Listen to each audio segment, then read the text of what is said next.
Okay, you're live. We're live. We'll call this meeting to order, and we have 4 different presenters tonight. First one is Chris Holland on Legion Field. I don't know where you need me to stand. Right there. Microphone standpoint or not. Stand over there back and look at you. Okay, Well, I don't want to hit my back. Yeah, okay. That's okay. sorry, Mary. How's it going? Oh, There she is. Thank you. Can I stand here? Can I turn this? Yeah. Look at there. Ooh, suit They just yourself. don't want to see your backside on the camera. It's up on the wall. No, it's fine. All right, I'll come over. First of all, thank you guys for it sounds like you had an overabundance of people, some of these funds. So I appreciate you guys making an extra night, an extra time for some of us to come in for round 2 tonight.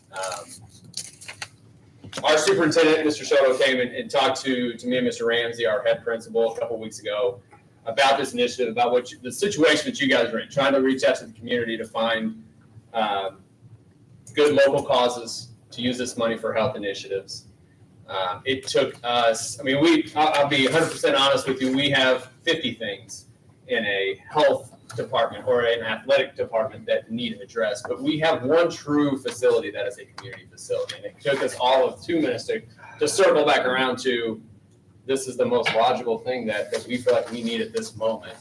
And that's to resurface our track and field complex. We have a great weight facility. Does it need updated? Yes. Is that open to the public? No. Basketball gyms. Could we use more basketball gyms? Absolutely. Will those be open to the public? Probably not. This is the one thing that we have that we leave open to the public 24/7 throughout the entire year. We have community members that come out here to walk on it.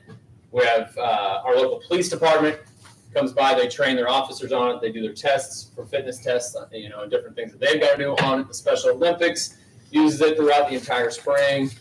I think many of you guys know me. I've been affiliated with our track and field program for quite a few years, more than I want to admit at this point. But obviously, we're out there every day. This is no small ask, so I don't want to pretend that I'm coming asking for pennies. We understand that.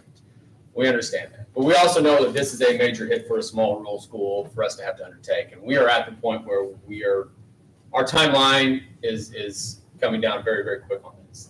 Just a quick backstory so you understand the process that we've had on this. When I first came back to Tell City back in 2004, which is 20 years ago, I took over this program. We had an asphalt track that was similar to the surface that we park our cars on outside. It had some paint on it, and that's what we all had back then. Michelle knows that. That's what we all had back then. And it was injury after injury after injury. And after 1 year of coaching, we realized really quick we have to change this up. And so we wrote grants and did similar things to this to try to get some of that funding in. And we raised about $160,000 to start from complete scratch on that surface. So we have basically, just in case you've never been on a track and field complex, the walking surface that you see on top is just the top inch. Below there is another inch of kind of like a foam polymer that holds it all together. Below that's 2 to 3 inches of asphalt, similar to that. That was all we had originally. Came in, we actually partnered with the Indiana Department of Environmental Management at the time and had some really unique type of polymer that was used with tire chips that was revolutionary at the time, but it's now the standard. It's now the standard. Our life cycle was not expected to be 20 years, but we've taken really good care of it. We've patched it where we can. We've repainted it multiple times. But this past summer, Mr. Soto reached out to some area schools. Hey, we know that you've had this the last couple of years. Who has come and done this work at your school? And he came across this company, and I know there's a proposal, there's a quote that's in your folder from that group out of St. Louis. They have done multiple schools in Southern Indiana. We just wanted to get an idea. How much is this actually going to be? And that's where this came in. We're not overly surprised by how much it was. It's $254,000. It's a huge number. We know it's a huge number. But it's also the reason that we looked at it, we thought, maybe someday, someday soon. Like, we pushed it off like any other small school would until we have to do this. We were informed by the company, hey, you've got probably 1 to 2 more good seasons on it. We're in that first of those 2 seasons. And we think we may have 12 more good months on there before we start seeing kids really, we're starting to see injuries, but we're going to see them mount up at that point. We're going to see a lot of schools choose not to come to Tell City for the events that we put on. And we take a lot of pride in the events that we host. Annually, we've got 3 to 4 just monster competitions at that facility that bring in a ton of kids. Last year alone, we had 3 big meets that brought in over 500 competitors, and I don't even know how many spectators that come into our community for these things. We have a huge participation from our student body in this sport. We have 60 high school kids out there every day right now. We have 60 middle school kids out there every day right now, sweating it, not understanding that 80 degrees is really hot, and they come, they can't almost take it because it's so warm this time of year. But they're out there every day working hard. We built this up. It's a great program, we feel like. But we also view this as a community project. And that's, if I'm being honest, that's our biggest selling point to you guys. We want this obviously for our own teams, our own kids, our own athletes, but this is something we want to continue to offer to the community at large. We do not charge the Special Olympics. We don't charge the local police force to come out and do their testing and their events on there. That's not the idea. But like I said, this is our one thing that we want to make sure that we continue to are able to provide to the community in a safe fashion that is in good working order. We have cracks all through right now. We've got puddles forming up everywhere right now. We've got parts of it and sections of it starting to peel up. And it is beyond time. That end of deadline is coming up very soon, which is why this is the request that we've decided to bring to you guys. I hope you guys have some questions for me. It's something I'm passionate about. Obviously, I've been doing this for a long time, and I cannot thank you guys enough for even just considering it, because I know this is not a small sum. I understand, 100%. Yes, go ahead. Is this the only estimate that you got? It is the only one. I think John Lyons is waiting on a second estimate from another company.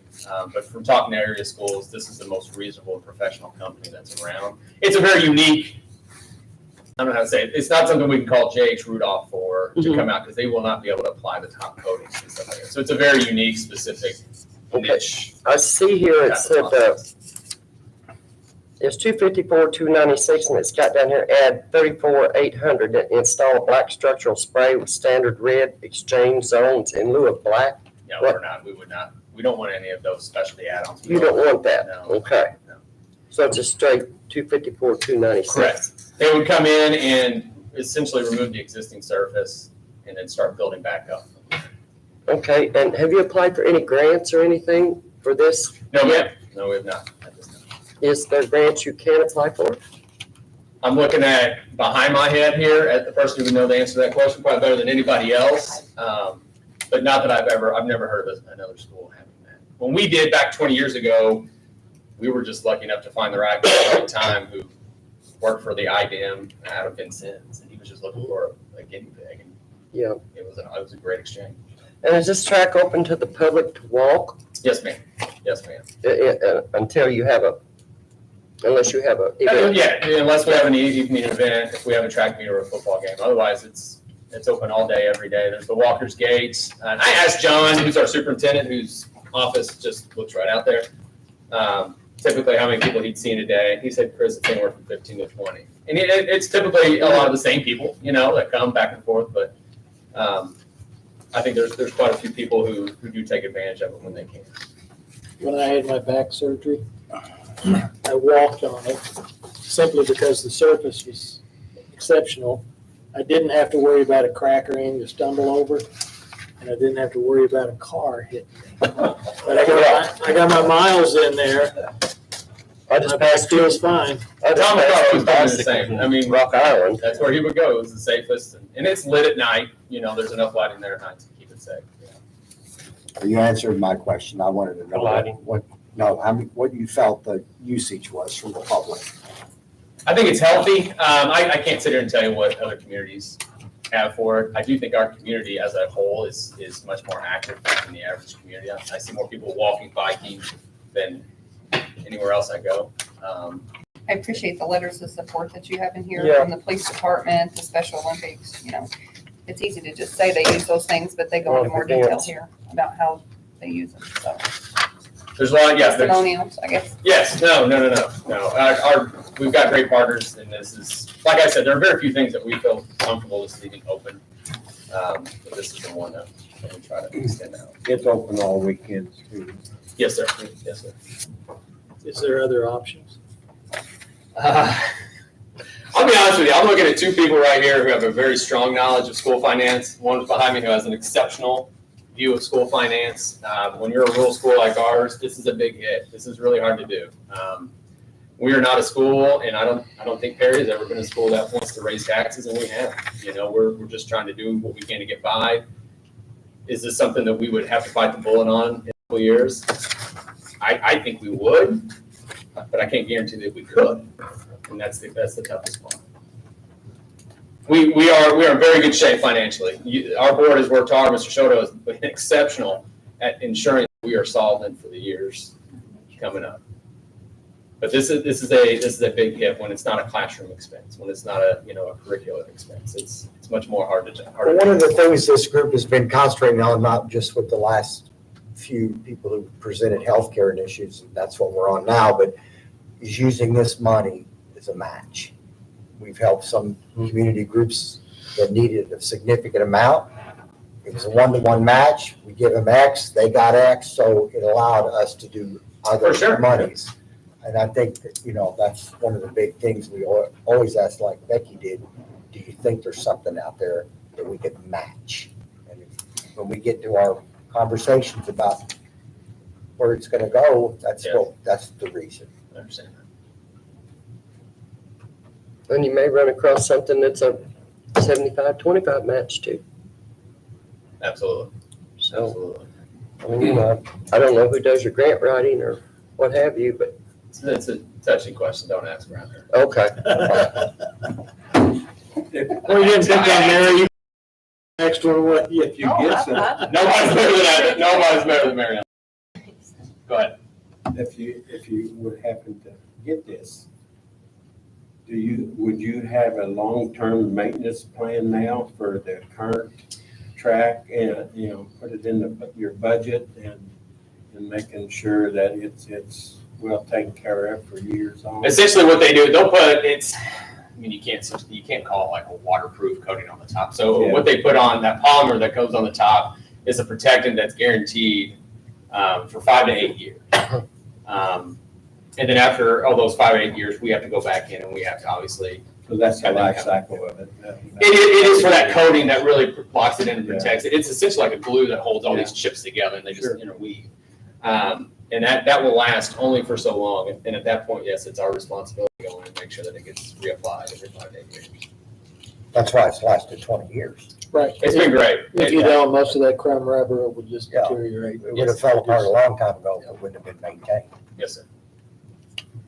And if any of this was awarded grants, whatever, what have you, how long would it take for them to Great question. start on this or finish, or do you have a deadline or? Our deadline is as soon as possible. Obviously, we want this for our kids, but this company told John that it would be about a year out for them to be able to get here. So, I mean, they're booked. Like I said, it's a very niche sector of this type of civil engineering in a sense, and so they are everywhere. So they are booked a year out.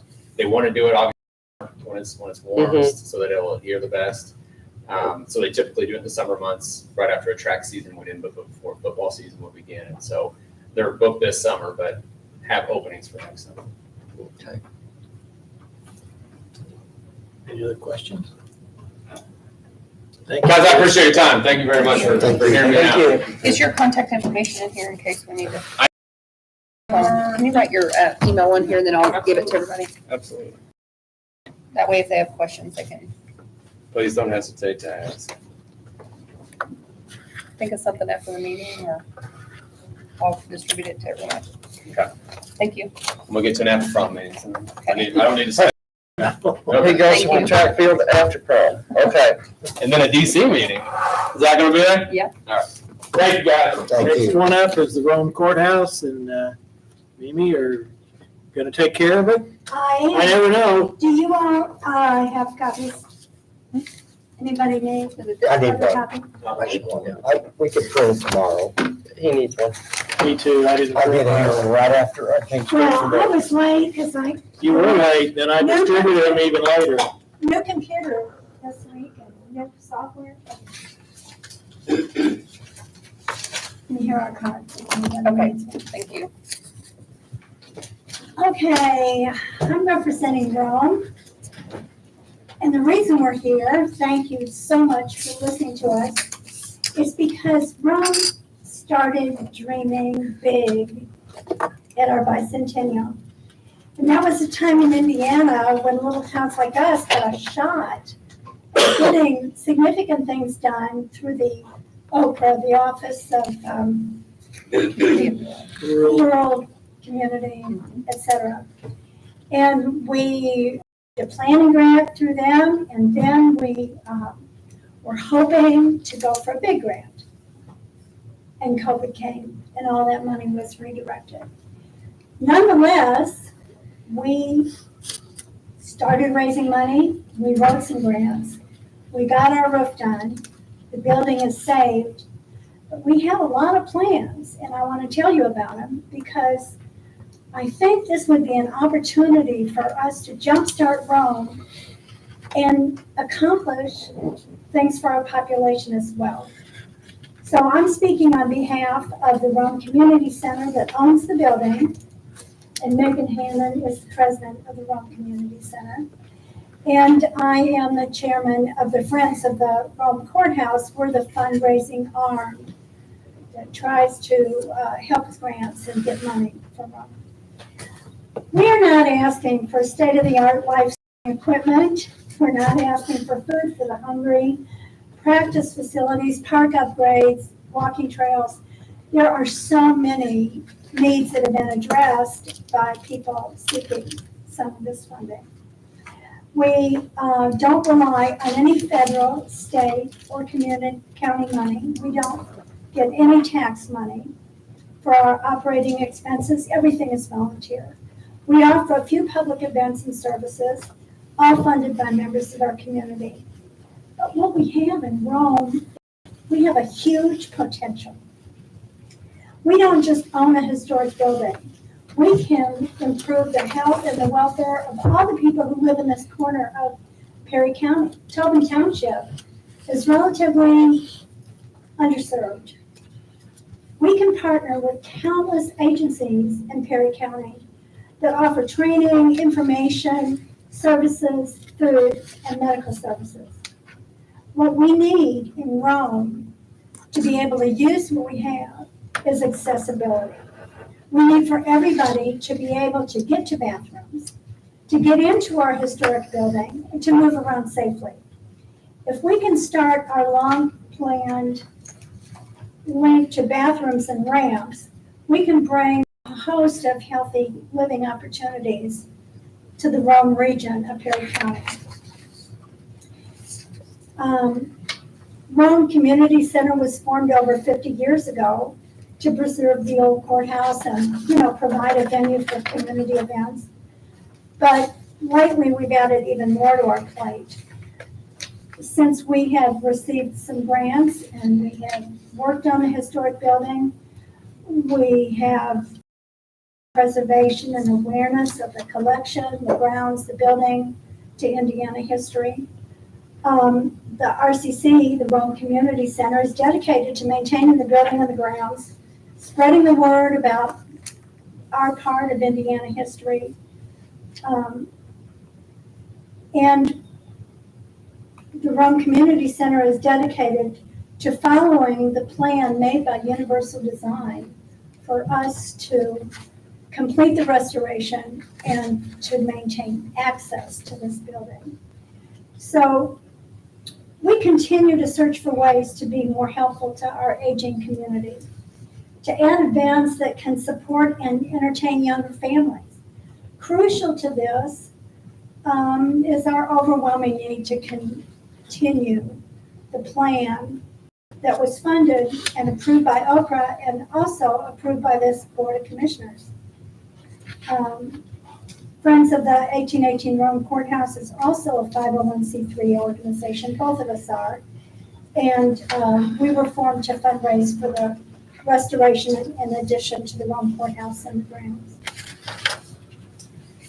So to achieve our vision, we want to combine federally approved plans that are already in place to add bathrooms and a catering kitchen with ramps to our historic building.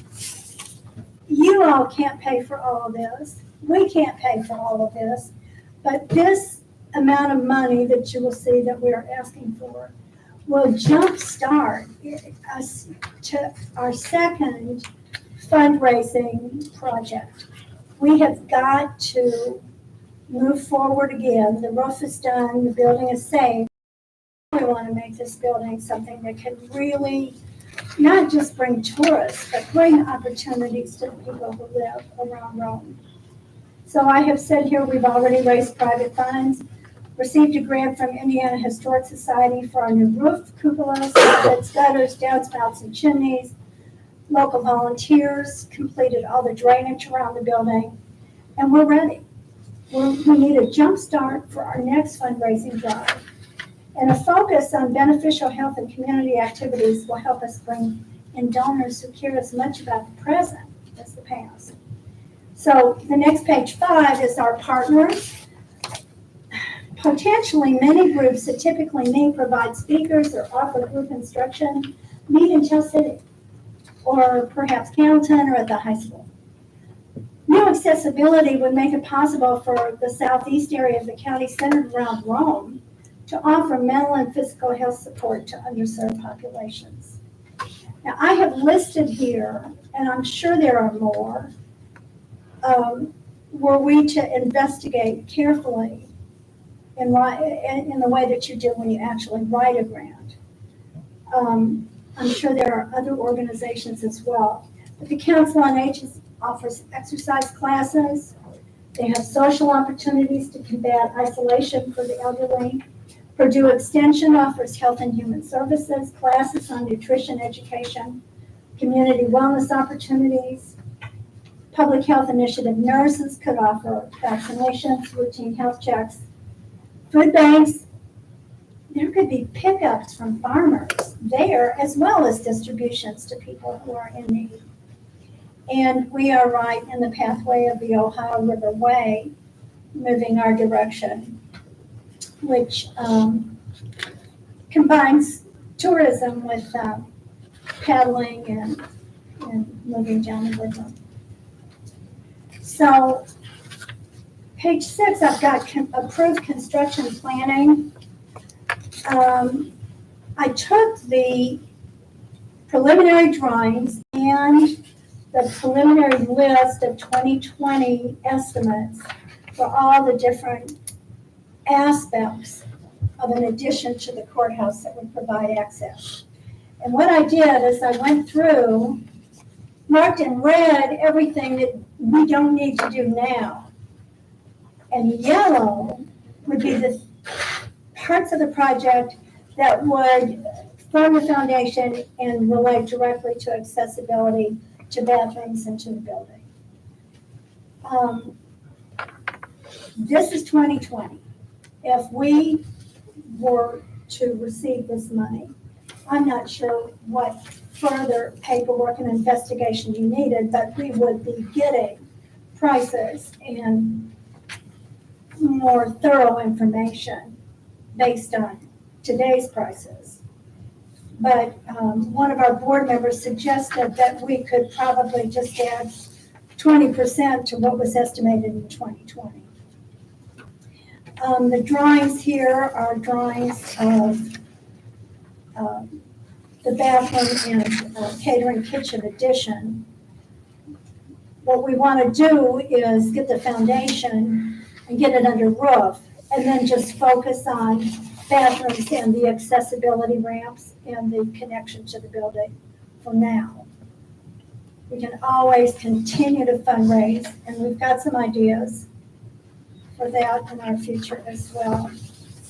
So in summary, accessibility is a big ticket item because it involves new entrances, ramps, and bathrooms. This is not a project that little dribbles of money is going to get done. We're going to have we're gonna have to go in, we can't say, okay, we'll do one ramp this year, next year we'll do another ramp, then we'll knock out the window, and then we'll get a way in, and then we're gonna add this bathroom. We're gonna have to start with a significant amount. And a significant amount for a specific purpose from Perry County will make it easier for us to do additional fundraising for the match. Because I would say, we were able to raise $100,000 for the roof and cupola and all the rest of it. We could probably raise another $100,000. There's a lot of untapped resources in Perry County, and we expect to go after them. But I think sometimes it takes a bunch to get a bunch more, and we've shown that we can raise significant amounts of money and use it for the public good. And I'm hoping that this will be an opportunity for us to use some of this grant money from the American Rescue Plan to jumpstart us. We figure we could complete our foundation and construct the bulk of the accessibility features for approximately $150,000 according to 2020 estimates. Anticipating the 2024 numbers would be at least 20% higher, then the amount would be in the neighborhood of $180,000. At the advice of our board, we respectfully request $100,000 from the ARP grant to Perry County, and we plan to fundraise and seek grant and foundation money to match it. We will match whatever we're able to get. And I hope that you all will consider us. We appreciate the opportunity to make this presentation to you. Any questions? So if I'm understanding, Yes, you're just asking for a dollar for dollar match. pretty much. So if we would fund you at 100,000, you'll find We 100,000. will get another $100,000. Okay. And then from looking at this here, you're building a secondary building that's gonna house the kitchen and all the extra It will house bathrooms and a catering kitchen. and a catering kitchen. So that then, when we go back to the historic preservation, and we can get preservation money, landmarks money, for that stuff, For but the actual building. for the actual restoration. Right. But we can't, there's no place to put mom and bathrooms or anything. So I The also, advantage of doing this now We're trying to. is that we can continue to have fundraising events, because we'll have bathrooms, we'll have a kitchen area. So all the time that it takes to actually restore that courthouse part, we'll be able to still have our outdoor stuff. I noticed in what appeared to be an outside stairway, give you access to. your I second floor. did not include that as part of the money we're asking for, but that's in the drawings, because eventually that will be done. That will make the upstairs have 2 exits. Right now, the only way for the upstairs is inside. So you do have one that's suitable for the public inside of the building currently. A stairway. Stairway, Yeah, we yes. do have a stairway, yes. It's not a, No, it's a stairway, but This would just be the from the second outside. floor will never be accessible to people who have disabilities Handicap. unless we put the element. some kind of an elevator, but that's pretty far down our Right. road. We Mhm. want to go for the most important, most basic things now. Have you applied for any grants as of right now?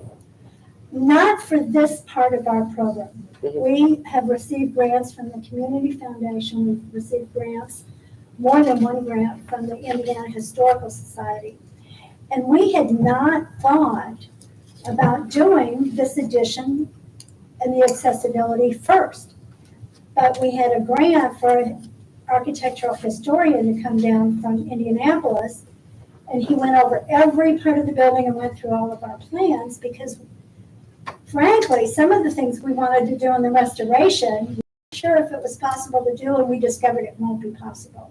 We can't bring back the entrances to where they were in 1832.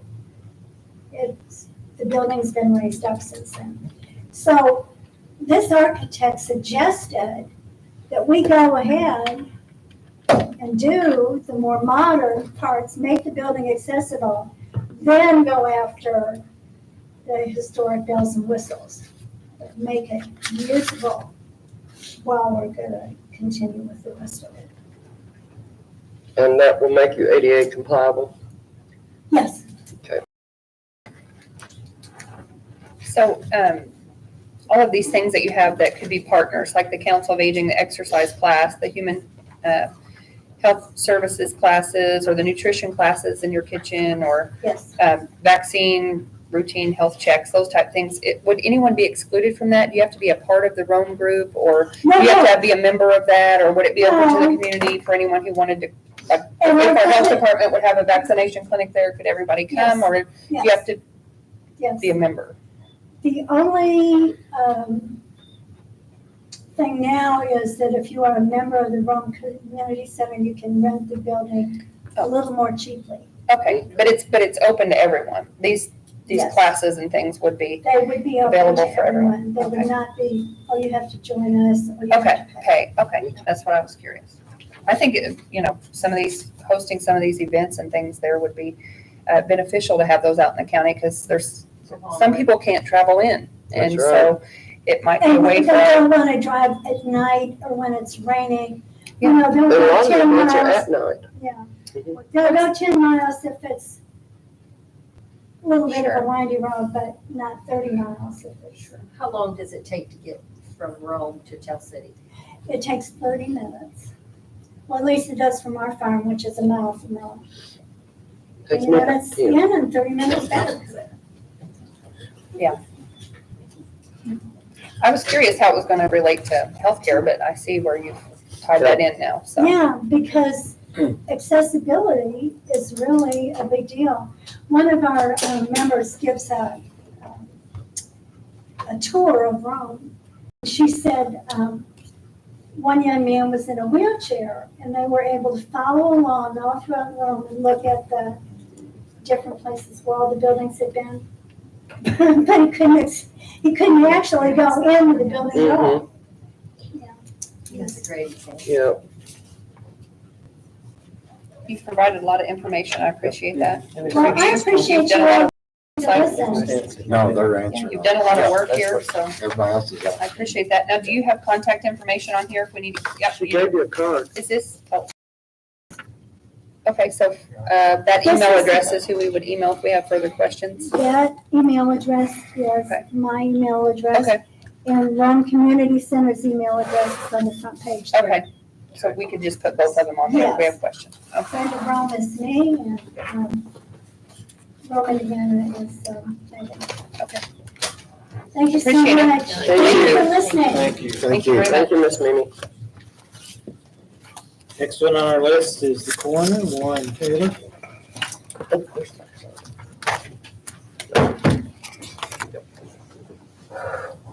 I see you made it back. Oh, yeah. I didn't get anything from you. Did you send something out or? No, Okay. I've got it. Cindy's gonna pass it out. Okay. I just want to make sure I didn't miss it. No, that's quite a whole lot. I want to thank everybody for giving me this chance, since I know last week was kind of busy and long, a lot of people's long-winded. I hope not to stay up here this long, but I'm representing the coroner's office along with the citizens Thank you. and the deceased family members of the citizens of this county. The coroner's office, as 4 of you know, we're in need of a second cooler at the coroner's office. Over the years, we had one cooler break down, it's not repairable, and we need another cooler. Some of the stats I'm going to give you is our 2023 review. This is not the complete review. If you want to see a full review, you can go on Perry County Coroner's Office Facebook page and see the full review of the whole year of it. The coroner's office this last year, we had 5 homicides, 4 suicides, 6 accidents, and 44 causes of death were natural causes. The coroner's office had 59 runs that we actually had to go and do an investigation on. We had 53 hospice calls. We still take the information. If the doctor or the nurse at the hospice location asks for assistance, they feel there's something not right with the death, then we go and we have to investigate it by authority of the state of Indiana. We're the ones that has to investigate death situations. The total number of calls we had last year was 112, which is more than previous years. Last year we had 24 autopsies. That was double from the year before, which we only had, I think, 11 the year before. So our autopsies had went up quite a bit in 2023. Hospital runs, we had 12 deaths at the hospital last year, and that also went up over the previous years. I've got it broke down as far, we had 1 infant death, 1 child under the age of 17. 26 of the deaths were female, 33 were males.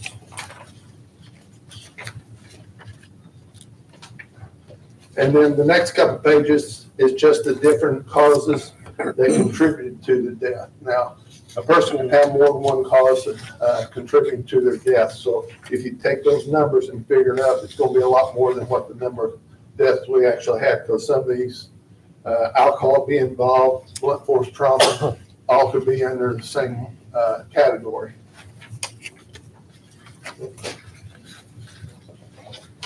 And then the previous years, it broke down from 2017 to 2022. And what I'm asking for the cooler, additional cooler, it's about the donors network. Indiana Donor Network is the organization that is in charge of getting organ and tissue donations through the state of Indiana. And the problem we've had in this county due to our distance so far away is we can't match it. We can't do a lot of it. Some of the stats from the state for 2023, the donor network saved 989 lives in 2023. Organ transplants, they had 1,134 transplants, 471 organ donors, 559 donors at their facility in Indianapolis. Some of the people go to Indianapolis, and that's where they harvest the organs from. Tissue recovery, 16,154. Heart valve recipient recovery is 181. And that's one area that the donor network is really concerned with, heart valves. There's a shortage of heart valves for adults and children. They're already reaching out, especially for children, for heart valves. Skin donors was 1,158. Tissue and cornea donors was 1,394. We had 1 cornea donor from this county last year out of that 1,394. Cornea recovered was 494. Bone donors, where they go ahead and collect different bones for transplant, was 744. And skeletal tissue recovery is 120. So it's 12,000. 12,000, yeah, 12,000. And then the next page is a little diagram of a human body. It shows what organs they can recover, and the tissue. Now, the one that really bothers me is the corneas, which I've got bad eyesight. So anybody's got bad eyesight can understand it. When a person passes away and we get called to the scene, whether it's at the hospital or out in the county, we've only got 8 to 12 hours to recover that cornea if it's not cool. If we had a cooler to put the body in, then it extends it up to 24-hour period. So it doubles the time frame that actually they could recover the corneas. And it's the same way with a lot of the other tissues. If they're not cooled, 12 hours is max. If we can get them in a cooler, 24 hours. So there's a big difference in the time frame. Now, last year, the coroner's office, we contacted Donors Network 14 different cases. They took 2 of them, and 2 of the bodies in Annapolis. After taking them in Annapolis, the Donors Network rejected 1 of those 14. So, and we had 1 cornea transplant that time. The hospital, the bottom part of it, the hospital had 18 deaths. And this is an issue also that neither funeral home or a hospital has got a cooler. These people that pass away in the emergency room are up on the 2nd floor of the hospital. They have no way of cooling the body down, waiting for the donor network to decide whether they want to come down and pick the body up. They, and I don't like the idea. They put ice bags around the body, trying to keep the body cool until they get a notification from the Donors Network. The problem is with the Donors Network, they have to contact family members before they can move on recovery. If you can't get a hold of a family member, that body lays there until we've had them lay out there as long as 8 hours, 5 to 8 hours before, because they can't get a hold of family members. And I've asked the hospital, the emergency room staff, to ask the family members to stay at the hospital until somebody from the coroner's office gets there, so we can make contact with them and the Donors Network to try to speed up the process. But family members, and I can't blame them, they don't want to stick around. In 2022, we only had 2 recoveries from Perry County in 2020. And then the last section is, I've got 3 quotes for coolers. The first quote is from a company out of Louisville, Kentucky. And their quote is for $17,599.99. This cooler will actually hold 4 people on cots. 4 cots will go in. The other 2 coolers is from Mortuary Cooler Company, and they're a little bit cheaper except for one thing. They can't give me a price on how much it's going to cost to set them up, and they won't guarantee a shipping price. The first one out of Louisville, they will do the installation. They will pay. They have it shipped, and that was the total price was $17,599.99. The other 2, they can't give me a shipping cost or installation cost. But this does cover the installation. Yes, the first one does. So it's How many body is this one more? that I was see one's a 3. 8 by 10. That is actually, that will hold 3, possibly 4. It depends on the size of the cot. The TR23, it will hold 3 small cots, or 1 large cot and 1 small cot. And when I say small and large, This one, that one, TR3. TR3, that will hold 1 large cot and 1 small cot, or 3 small cots. Now, oversized cots, right now in this county, a lot of our people that we're picking up are oversized. My size are bigger. Some of them 400, 450 pounds. You can't get them on a regular small cot anymore. So, and what I'm actually asking for in total is $25,000. That will include any extra costs we might have with the coolers, especially the other 2, because I have no idea what the shipping cost or installation cost is going to be on them. What is your time frame on this? The one out of Louisville, I talked to him, well, I talked to the salesman from Louisville and the other company. They're telling me 4 to 6 weeks.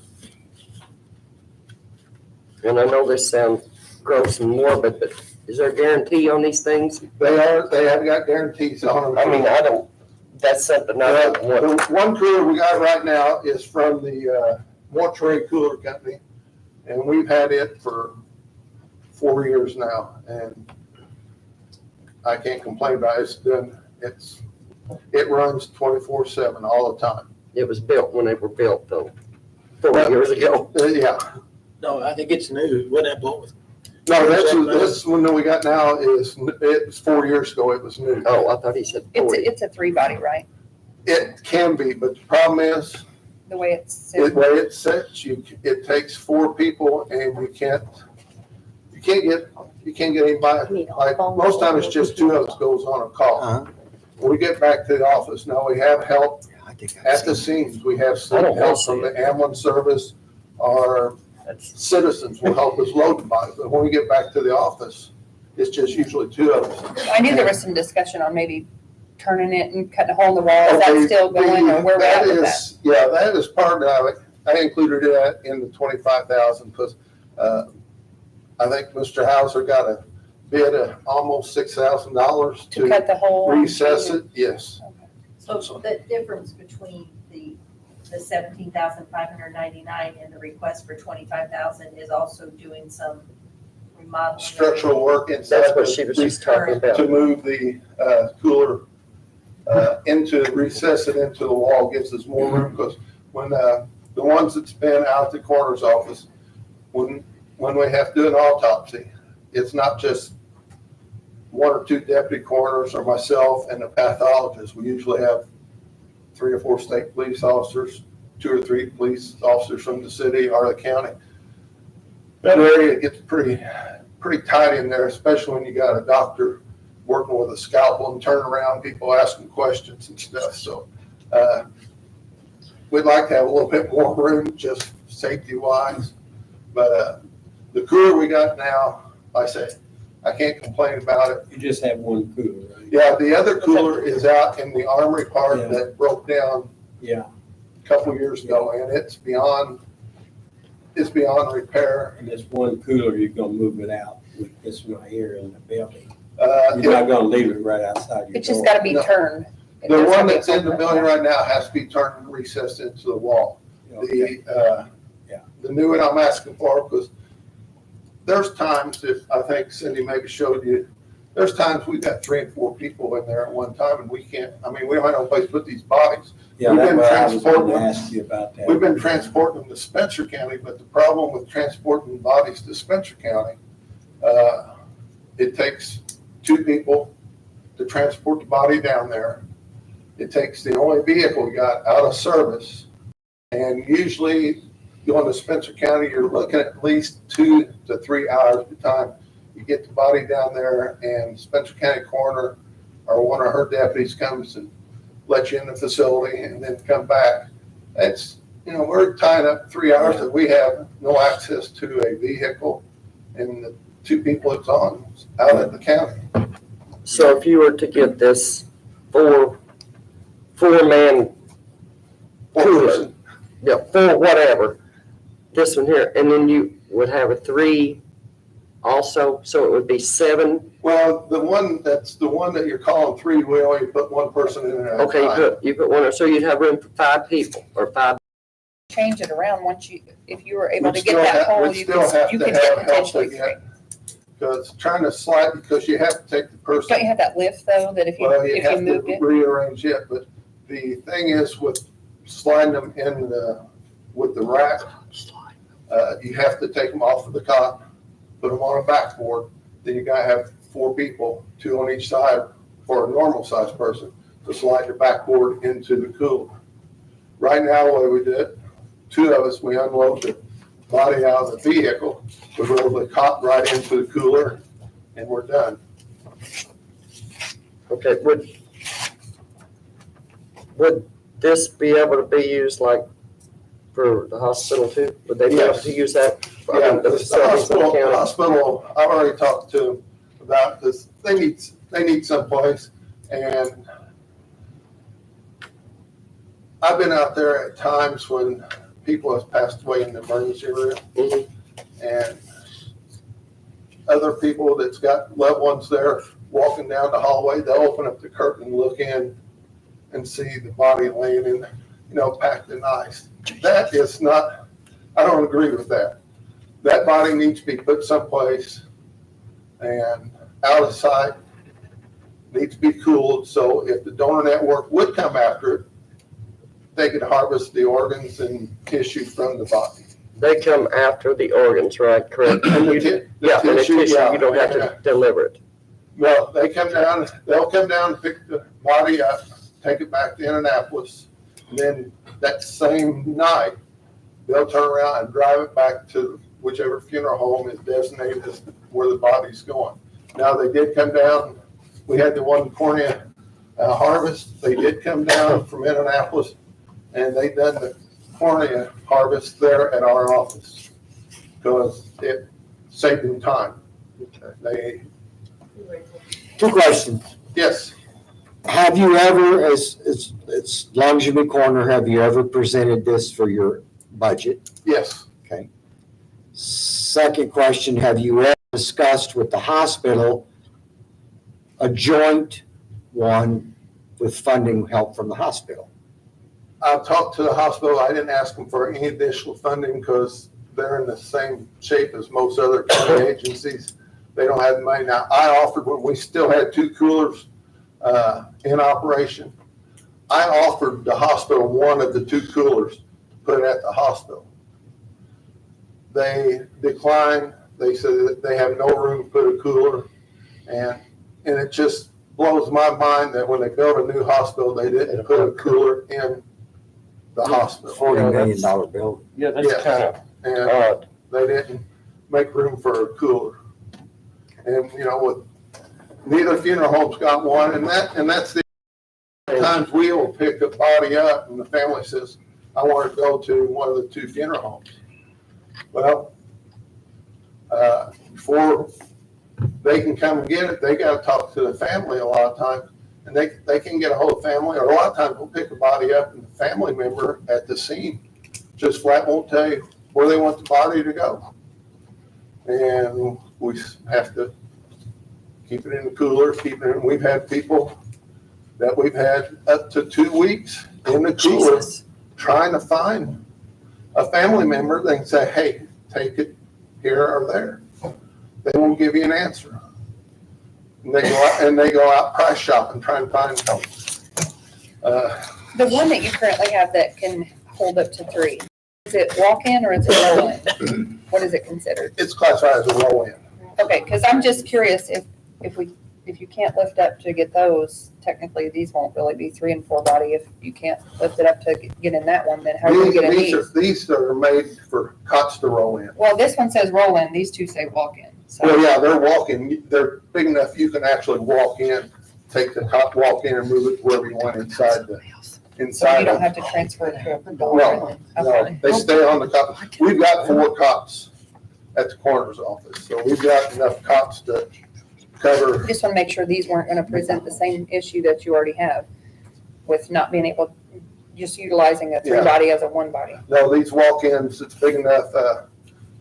Fuller Funeral Home in Dale has got the one from Louisville, and we have used him a couple of times, but he was charging us, well, I think the council knows we had to appropriate money to pay him because he was charging us $50 a day to get the body.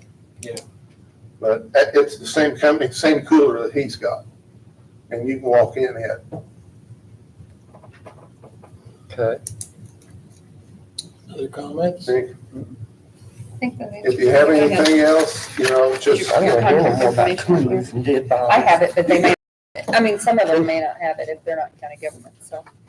But just call Perry County Coroner's Okay, Office. just put your coroner's email in here and I can send it to Okay. everybody. I have it. Oh, okay. Yeah.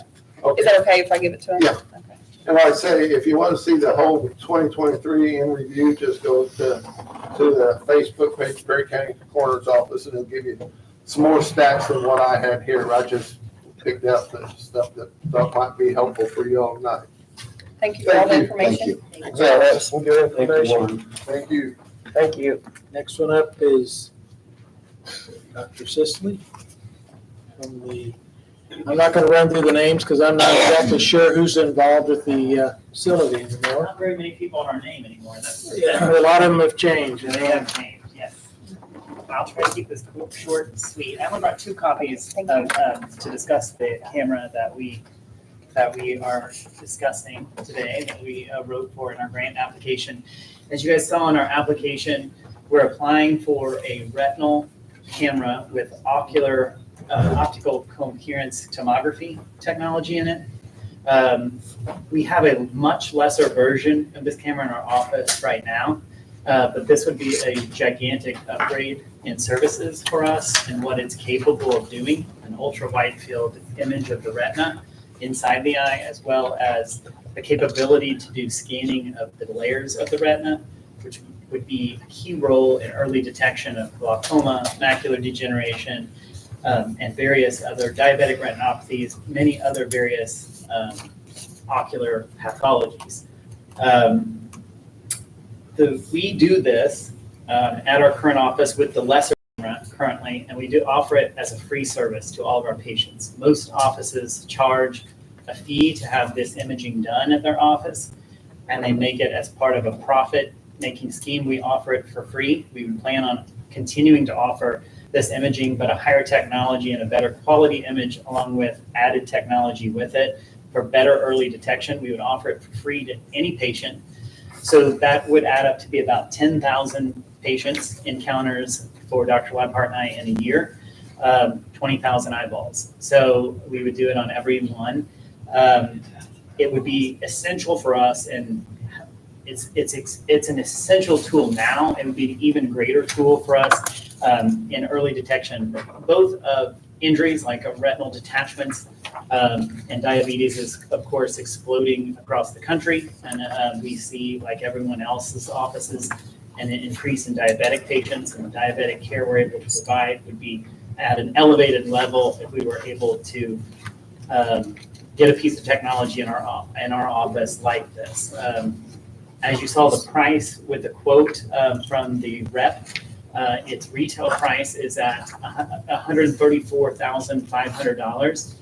Because of our preferred status with a partnered insurance company to theirs, we would get a discounted rate of $98,995. So a savings of about $35,000, a little more than that. But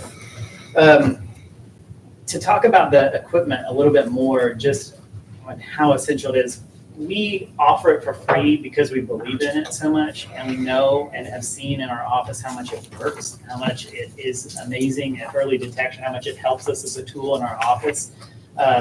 We don't believe in charging for something that we feel like should be offered to everyone as part of a complete eye exam. So we don't want to, because we're not doing it as a money-making scheme or a profit for our margin. That's kind of why we feel like we are applying for the grant, because it's a very expensive piece of equipment not to have to make money from adding it to our office. The ocular coherence tomography portion of the camera is something that our current machine does not offer. It offers a deeper scan of the layers of retina, which is essential in earlier detection of macular degeneration. And it's being buzzed about as potentially used as an earlier detection of Alzheimer's. So that would be, a game changer. And then I think the reason why the ARP grant appealed to Dr. Leibhart and I as why we felt like maybe we would qualify is this round, I was under the impression, was for physical health care. This is direct physical health care for eyes, and then it has a greater application to the greater systemic health of the body, specifically diabetes. And then specifically to the ARP COVID aspect of this grant. COVID, we're learning a lot more about COVID in the eyes and how they relate. And we are seeing here in Perry County, here in Tell City, with our patients, some of the COVID-related maladies that have come along ocular-wise. We're seeing an uptick in the amount of autoimmune disorders across the county. There was a research study done in 2003 that cited a 42% increase in autoimmune disorders in people who had acutely acquired the COVID virus. So in a 15-month window after a COVID infection, you have a 42% increased likelihood of developing things like rheumatoid arthritis, lupus, sarcoidosis, and we're seeing an uptick, and also the dermatological, like psoriasis, and those sort of things. So we are also seeing that uptick in our office of autoimmune disorders. RA and lupus are both treated with a disease called Plaquenil. Plaquenil has some very serious ocular side effects that are potential because it can deposit in a toxic fashion in the retina. This machine, especially with the optical coherence tomography, can detect the toxic reaction of that drug in the retina much earlier than it would be detected by just a basic eye exam looking at the retina from the surface.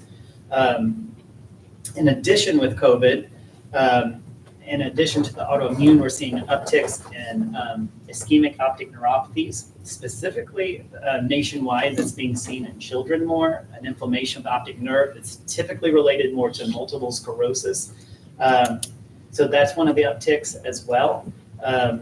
And so with COVID, we are seeing right here in our community some of the changes that come with COVID that we didn't know initially when we didn't know much about the virus. And now we're learning more about its greater ramifications in the health and its long-term effects on the body. And in our field, we deal with guys, and so that's how we're applying it. So we feel like having a tool in our office that can greater screen for not just COVID maladies, but systemic maladies in general, including, like we talked about, the diabetes, glaucoma, macular degeneration. And then I wanted to talk specifically about a disease, an uptick we've seen here locally of a disease called white dot syndromes. They're very rare. They are a vitreal retinal inflammation. And we, in my career, my 15-year career, I've seen one case of it, and Dr. Lebhart had seen none until 2020. And we have seen 5 cases in the past 2 years of that, which is an inflammatory disorder of the retina, extremely rare, that requires a lot of care. And really, this tool, even the lesser version of this tool that we use now, has been essential in the detection of that, which is harder to detect from a basic retinal exam. And so some of the things that we use the current tool and some of the additional offerings that an updated version of that tool in our office would offer would be amazing. And then anybody that comes has access to this. So it's a wide open tool. A lot of endocrinologists keep a version of this machine in their office when they treat diabetics. And it's something that we feel is an essential tool to our office now, and would be a greater tool if we were able to offer the updated version with some added features to make it a little bit more applicable to many different other eye diseases. So I don't want to talk too long or too much and take your time, but I am open to questions. I would love to answer them. Was that uptick from the actual virus or the vaccine? There's a debate amongst that, but There's a congressional meeting on that. Right. So if all this is COVID related, then it would be. The research study that I read on the autoimmune disorders was an uptick on the virus specifically. Some of the retina were both vaccine and virus related. So either one of the two showed an increase like that. So I've got a question for you, and as you're talking, is there a way, I remember when I was in school, they used to come through and check all the kids' eyes and things like this. That's right. Where if we chose to fund something like this, where we could have a community type Saturday, Monday, whatever, that could just in a more of a larger fashion come through and be screened. Yeah, Just to bring They're just like the have a public, screening. the public health initiative for those in Perry County that would choose to try to catch a problem early. In some way, we could do that maybe in conjunction with a hospital or something, or for a health day or something, some way to to allow more use, not necessarily just your patients, but more of the general public to have a screening. And I don't know whether that's a possibility or how we might incorporate something so that it, it's not, A wider net. yeah, so Yeah. we actually could, and we have health initiative money from the state of Indiana also. That might be something that would We'd work in this definitely field. be interested. The machine itself is not greatly transportable. I mean, not easily transportable. So, but we would be happy, I think, to discuss ways we could open our office for diabetic screening days. There's a lot of applications that could be used that we could run through our office without it being, like you said, our traditional patients or them coming for a routine eye exam to be screened. But just pick a Saturday and line them up and move them through and try to catch And what. just review those images and. I know we do that sometimes with, they bring a mammogram into town Absolutely. and they will just take them through the bus. Yeah. And they catch. And then Dr. problems Lepper or- and I could interpret the results and determine whether they, write letters or referrals Mhm. based Right. on findings to. You could show off that nice new pretty office too. That's right. That's right. Which is almost ready. We're ready to show it off. But it's getting. You guys have made a significant investment. Oh, it's And that gonna be building. nice out there. It's Thank you. beautiful outside. You're doing this, or you're requesting this just to make it that much better. Yeah, just another added service that we can offer patients and hopefully the greater public. Yeah, it's just another greater service that we're trying to offer. We felt like, from what the article in the paper said about the ARP money being offered for physical health care, we thought this was a great offering to the public because it is direct physical health care through the eyes. And you tied it to COVID. Yeah. Which is why we have ARP money. Yeah, that's right. That's right. And it is remarkable, some of the changes that we have seen that are COVID related. They're luckily fairly rare yet, but it's like we said with the white dot syndromes, to go from one case in a 15-year career to 5 in the last 2 is a remarkable change in statistic. Yeah. What's the life expectancy of a machine like this? I think our current machine is about 6 years old. I think we could have a machine to be 10 years or longer. What is your out time on a new machine? It is not that long. If we were to receive the grant and get the money, we could have the machine, I think, we have a rep that would come and hook it up and interface it with our office internet, and I think he could have it up and going within 2 months. Other questions? Thank you very much. Thank you All all the for your information. time. Thank you. Appreciate it. Thank you. The next one we have is the Leopold Conservation Club, and I'm not exactly sure who's taking charge. Thank you.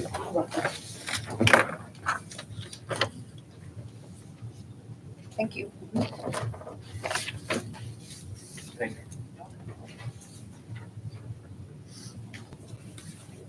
This presentation will not be very long. I don't plan it to be. We were requesting money in the first round whenever you guys were doing the rubric formula to the disbursement of the money, and we didn't qualify at the time. The clubhouse suffered loss of income during COVID because we weren't able to rent it. It is a nonprofit organization. It was built in 1954. It's located in the heart of Perry County in Leopold, Indiana. It's an affordable venue for people to host wedding receptions, graduation parties, different celebrations. Most of the equipment in the building is 70 years old. It's as old as the building is. It's in dire need of some maintenance and repairs. A new roof has to be done as soon as possible, or we're not going to have a building to worry about refurbishing. A new roof, insulation, new heating and air conditioning. We're looking to do handicap accessible bathrooms, lighting, accessible sidewalks, cabinets, a cooking stove, refrigerator, It's just a few of the many items that need addressed. We have had a lot of generous donations from local residents and memorial contributions. So far, the next generation, I guess you would say, is trying to help the generation that's been manning the board. There's been 5 of us to try to help the generation that's been doing it for 30 years, at least. So far, we've raised $5,660 in our fundraising efforts. That's just local people and businesses donating, memorial contributions. We did carry out dinner sales, and we did an indoor yard sale last fall. We did apply for the Community Foundation grant. I believe we applied for $9,000. We were awarded $4,000. So far, we have raised $9,660. I do have a couple of estimates attached to your papers for things that need to be addressed sooner rather than later. The first one is from Richard Construction. It's for a metal roof.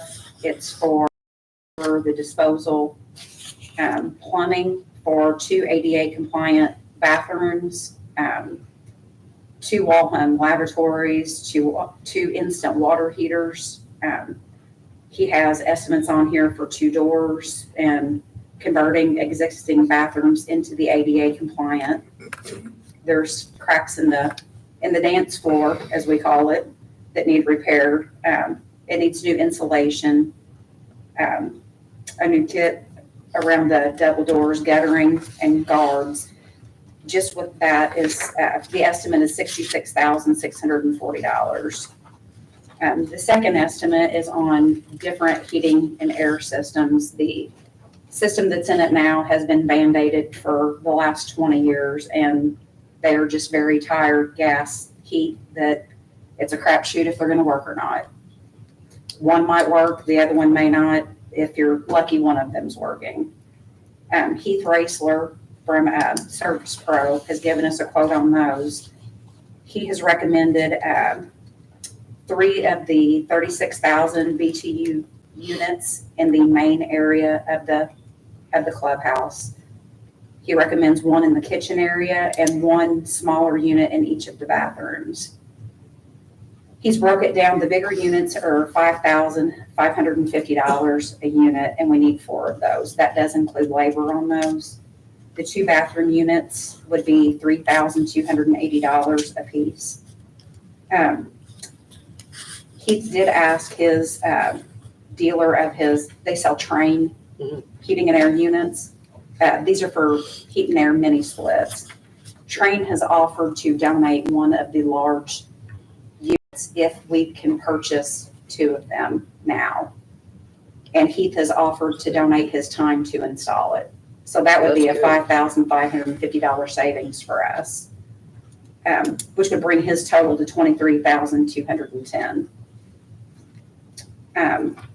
That doesn't count like the different, like the sidewalks that we need, the cooking stove. We're still fundraising. We're still trying the best we can to do what we can for raising funds there. But if you subtract what we do have and what they are offering to subtract from the heating and air, it's $89,850.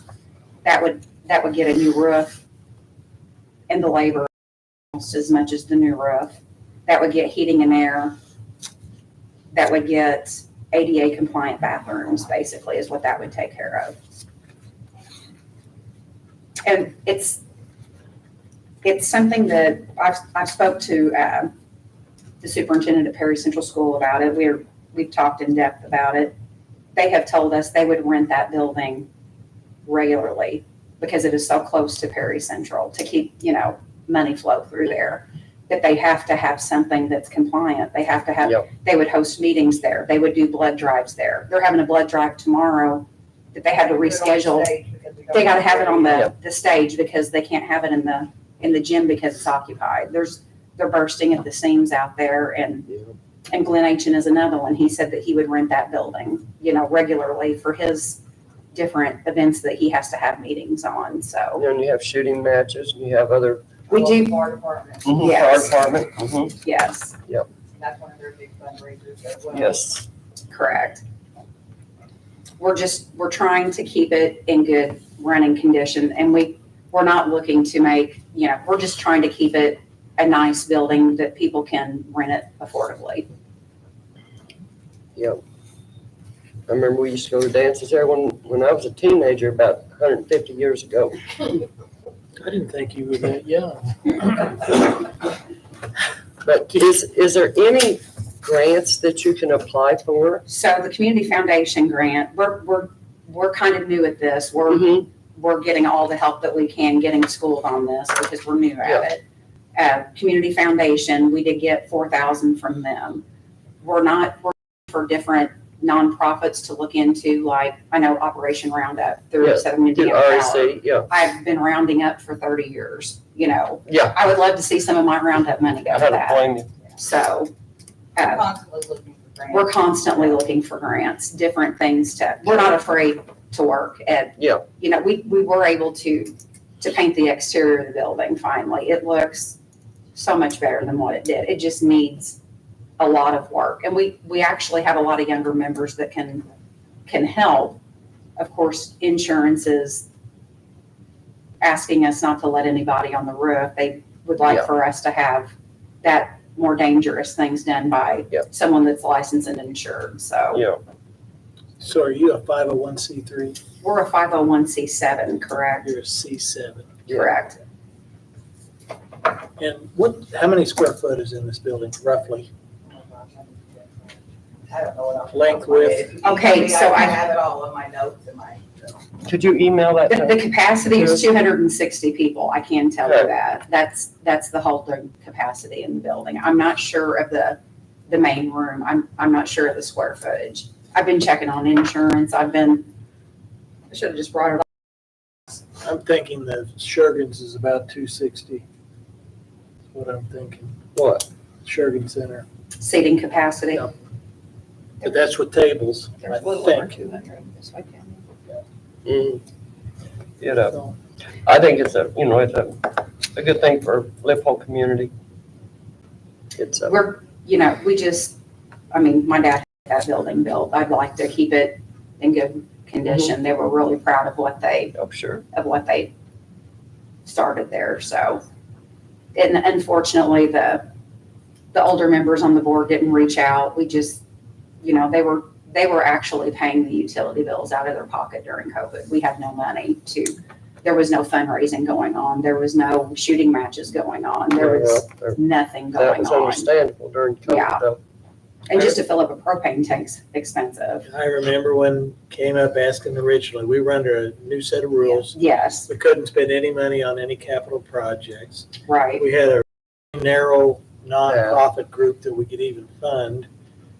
And then your community pulled together and out of their pocket paid for these things, so you didn't have a big debt either. Correct. That's So now all of a right. sudden, you put 3 strikes against you by being responsible citizens. Exactly. And that was unfortunate. I remember when it happened, and I thought to myself, this is a shame because this community actually cares. Yeah. They're taken out of their pocket, and the rules tell us we can't do anything. Right. I remember. It But we are- reminds me a lot of Derby, how they take so much pride in their, now Leopold takes pride in their community, their park, Right. the conservation club, the church. I mean, it's just, It's good. It's a good thing. Yeah, we pretty close knit. We need to fix what we have. So, and it's in a good location. I Sure. mean, it's got a lot of Something that our potential. community can use, like even the health clinics that the school Sure.